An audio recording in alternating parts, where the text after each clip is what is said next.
So I am standing here with Paul, and Paul is from Metro. And so, Paul, first of all, tell me what it is you do at Metro. I'm an educator for Metro with our natural gardening program, and I teach people about gardening and also hazardous waste, which some of the It's what we're going to be talking about, yes. isn't it? Because a lot of us wonder, what do we do with all of this stuff we buy to make our gardens beautiful? What do we do at the end of it, or if we decide not to use it? And you've got some answers to share with us on how to deal with that. Yeah, so right now is a great time to go through your shed or your garage and to get rid of all those products that you have that you don't need anymore. And these are some of the ones that you might have. Pesticides, which are actually some of the most toxic products that people have at home. And these are some examples of them, like weed killers or...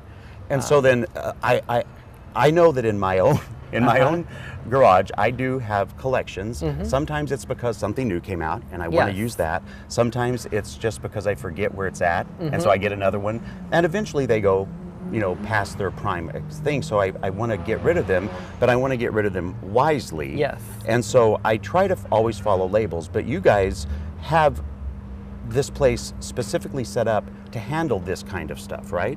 Yeah, gardening products, but also anything that's considered hazardous waste. So it could be even like automotive products or paints, or there's quite a few. And on our website at Metro, we actually have a list of pretty much all of those, and you can go to our website and see. And I have to say to all of you, it is a really good website too. It's very informative, it's clear, and it really helps direct you. So let's say that I want to gather all of this stuff up, and I might not be sure about some of it, but I know I'm not sure enough to just throw it away. So I bring it in, and how much is that going to cost generally? Is there a big price? Is there a little price? Tell me about that.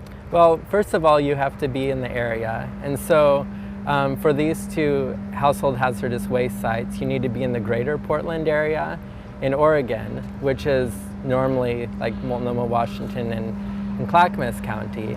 And so people who are going to be further out in a different area would probably want to contact their local government agency and see what options they have.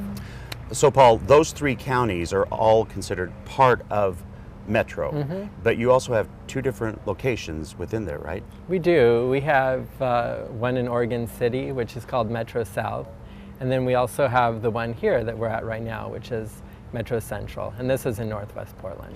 And you have such a great website, but you even have a coupon on the website, right, for people coming in here? Yes, so if you are going to be bringing garden chemicals with you, you can call up Metro. They'll send you one of these coupons, and then they'll actually waive your disposal fee. Nice. But it's up to 35 gallons, and normally it would be $5 to drop it Okay, off. perfect. Well, now that we've talked about what you can bring here, I'm going to walk over and talk to Bruce about the actual process they go through to separate all this out and remove it.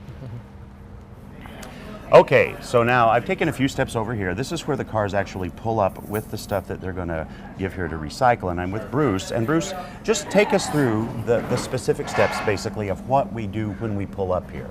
Well, when you pull up here, we're going to have somebody that's going to greet you.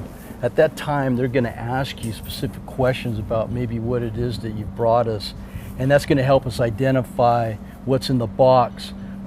Once we've gotten that information, then we're going to go in the back of the vehicle, pull out that waste out of the boxes.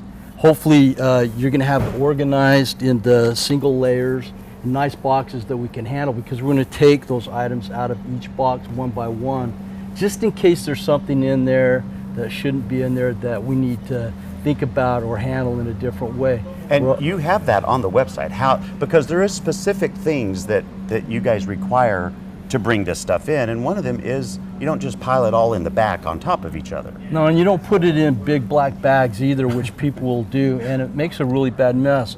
And we get exposed at it.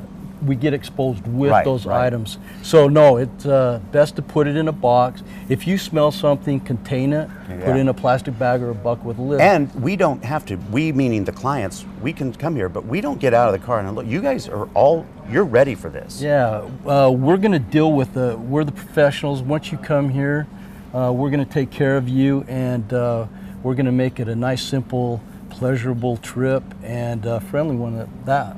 And then all you do then is, you know, you've already filled out the information and you just drive away and you guys take care of all of it. That's correct. There is one little thing. We do charge $5 for anything over 35 gallons that are non-paint care items. Paint care items are things that you've paid up front Right. at the store, and then they'll be disposed of. Automatically there. Well, you know, we gardeners, we do love to be out in nature, and we have a lot of products that we buy to take care of that and make it beautiful like we want it to be. So if it's time for you to go through that garage, all you have to do is gather it up, go to their website, gather up the stuff correctly, and then bring it on out here, and it will be fast and easy and a very, very wonderful experience with you recycling stuff. Thank you so much, Bruce. Well, thank you. It's nice meeting you. You as well.